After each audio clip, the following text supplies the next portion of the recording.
To make $1 as an artist on Spotify, you need at least 229 listens or plays.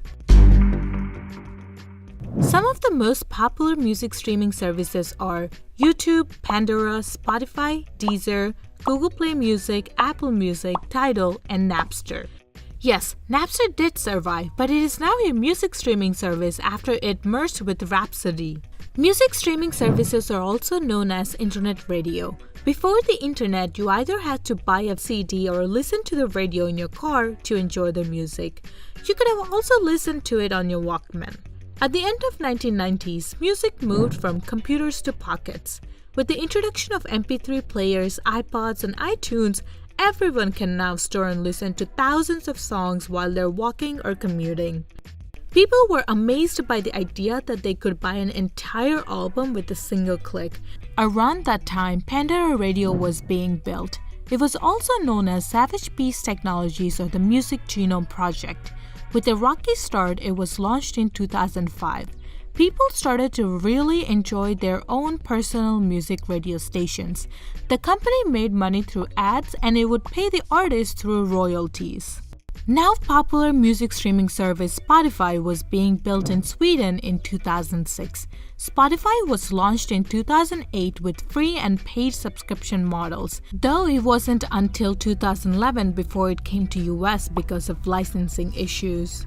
After the popularization of smartphones and fast internet, everything changed in the music industry and how people consumed music. To date, we have seen a lot of music streaming players. Some died, some are holding onto the rope, and some are attracting users. Since 1999, global recording industry revenue declined 40%, but in recent years, it saw a small increase. In 2016, 50% of music revenue was being made digitally, and streaming makes up 59% of digital revenue. We have also seen backlash on music streaming services from various artists like Taylor Swift and Adele.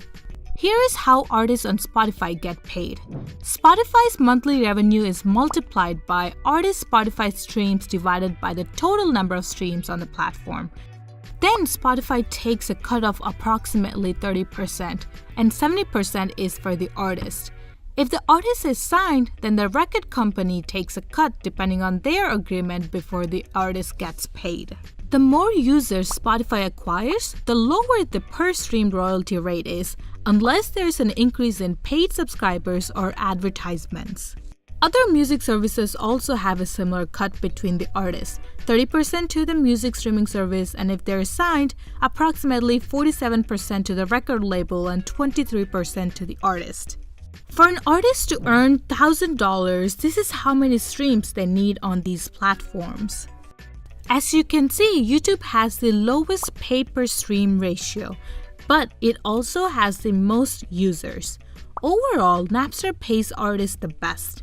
For artists, it is a trade-off between exposure and money. The recent hit song Despacito was streamed 1.1 billion times on Spotify.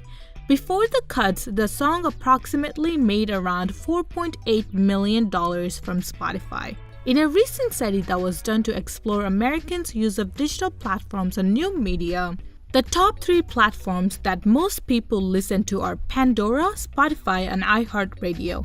Top places where people find out about music is from friends or family, YouTube, and radio.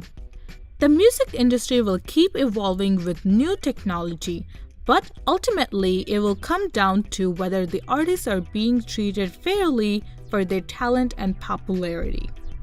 So, should your subscription payment go directly to the artists that you listen to instead of all the artists on the platform?